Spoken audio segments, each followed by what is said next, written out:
Bonsoir chers amis, bonsoir à tous les amis TEFA, tous frères et associés. Bonsoir à tous ceux qui nous suivent, à tous ceux qui nous écoutent, à tous ceux qui regardent nos vidéos.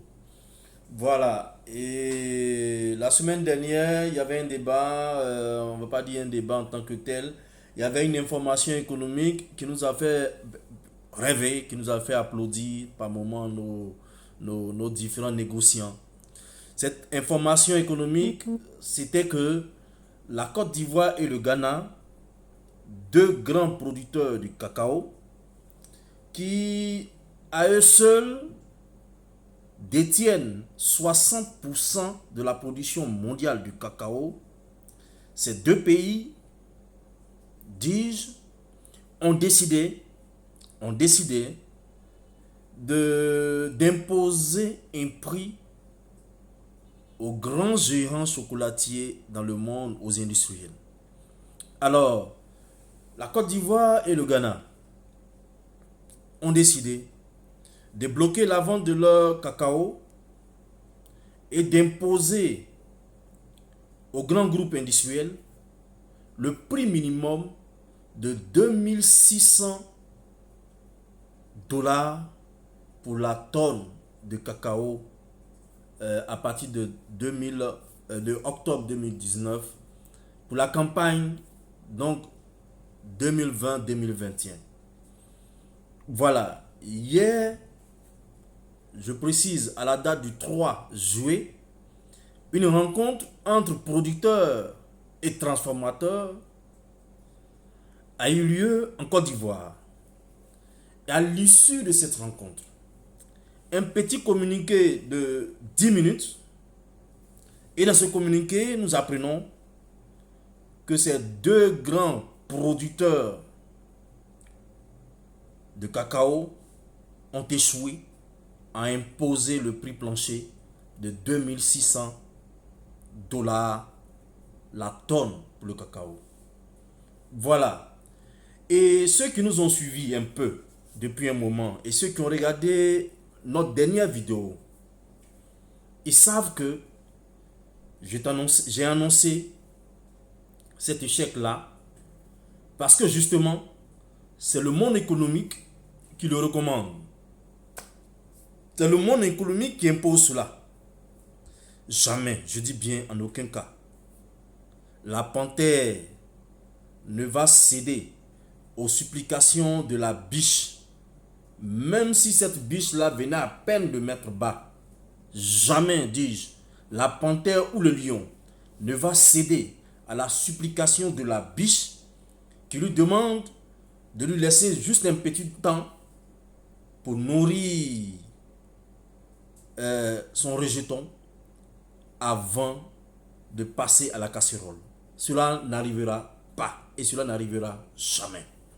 Alors, lorsque nos États, convaincus qu'ils détenaient en main la clé d'une négociation réussie, la clé d'une négociation qui doit aboutir, j'ai souri parce que c'est du bis repetita et le passé, notre passé récent, nous enseigne que nos prédécesseurs ont essayé en vain cette stratégie sans obtenir gain de cause. Alors, nous revenons ce soir pour dire à l'Afrique, nous revenons ce soir pour dire à la Côte d'Ivoire qu'il est urgent d'adopter et de décider enfin de passer à la transformation locale de nos matières premières, notamment le cacao et le café, si nous aimons vraiment nos planteurs et si nous voulons vraiment rehausser les revenus de nos planteurs. La seule voie donc qui nous reste, c'est de passer à la transformation. Il est quand même paradoxal que le groupe de la Banque mondiale et le groupe de la BAD, Banque africaine de développement, recommandent avec urgence que l'Afrique passe à la transformation de ses matières premières et que ce message reste toujours loin de l'attention des chefs d'État africains et notamment des dirigeants ivoiriens. Cela me semble paradoxal que la BAD, le groupe de la BAD, sorte un livre recommandant dans ce livre industrialiser l'Afrique, que très rapidement nos États adoptent la transformation locale de leurs matières premières pour résoudre leurs problèmes d'emploi, leurs problèmes de financement, leurs problèmes de développement économique et tenir compte de l'agenda 2063. Je m'en vais ce soir vous citer l'avant-propos,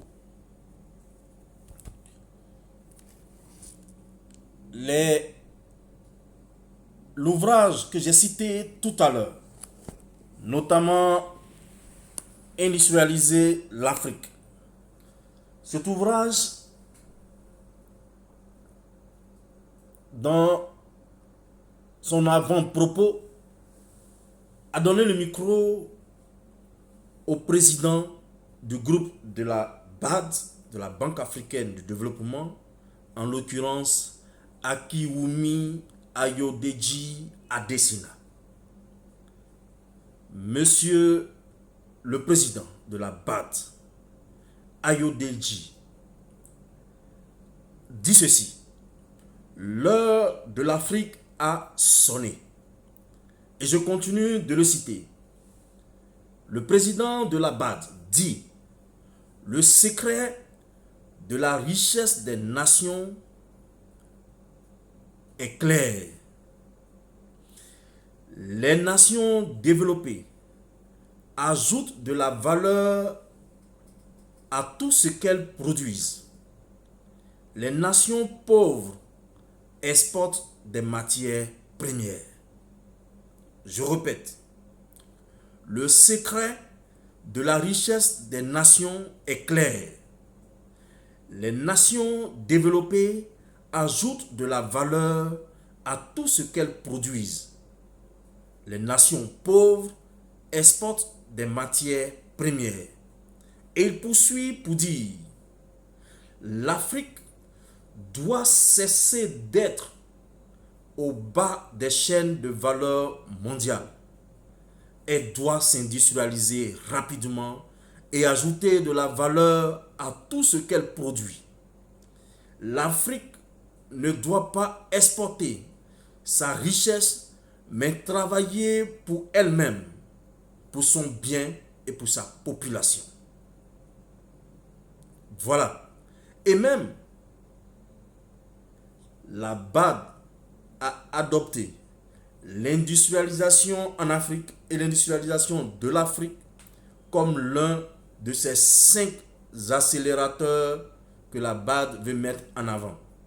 Alors, peuple africain, pourquoi vos dirigeants continuent-ils à refuser d'adopter ce que tout le monde leur conseille de faire, notamment eux-mêmes leur propre banque, la BAD? Pourquoi donc les dirigeants africains, notamment ceux de la Côte d'Ivoire, parce que c'est chez moi, refusent d'entendre le message de la transformation locale de leurs matières premières et continuent à mendier auprès des multinationales? Je vous le dis aujourd'hui de façon claire, c'est simplement que nos dirigeants continuent à apprécier et à adorer la corruption ambiante dans laquelle ils se sont logés. Nos dirigeants continuent à garder cet esprit de partisans, de partis politiques, d'ethnicisme et de haine. Voilà ce qui arrive au peuple africain. Alors, la seule voie qui reste, c'est de demander au peuple africain de se réveiller et d'imposer une politique industrielle à leurs dirigeants. Parce qu'au final, qui détient la souveraineté de l'État? N'est-ce pas le peuple? Si mon peuple pense toujours détenir ce pouvoir, il faut l'exercer. Il faut l'exercer. Voilà. Et arrêter de s'engager dans les combats politiques dans des combats politiques et politiciens qui n'aboutissent pas et qui ont pour seul objectif de nous diviser, de nous fractionner, de nous mettre dos à dos, de nous mettre l'un contre l'autre et de nous mettre sur le terrain du chaos. Le chaos ne profitera point au peuple, mais à ses dirigeants qui en tirent profit. Alors, réveillons-nous, réveillons-nous, réveillons-nous. Le moment de la division entre partis politiques, je pense que ce moment, il est révolu. L'important, sinon l'urgence actuelle, c'est de créer des richesses partagées par tous, profitables à tous. Voilà. Peuple africain, l'histoire a le regard braqué sur ton peuple. L'histoire a braqué ses projecteurs sur toi, mon peuple. Le moment a sonné pour que tu prennes ton destin en main et que nous quittions cette classe de misère, de pauvreté, de guerre pour amorcer notre développement de façon durable et sûre. Le moment pour l'Afrique de jouer son rôle dans le concert des nations, ce moment-là, c'est aujourd'hui. Comme le dit si bien le président de la BAD, c'est le moment. L'heure de l'Afrique a sonné. Merci et soyez tous engagés pour notre bonheur commun. Merci.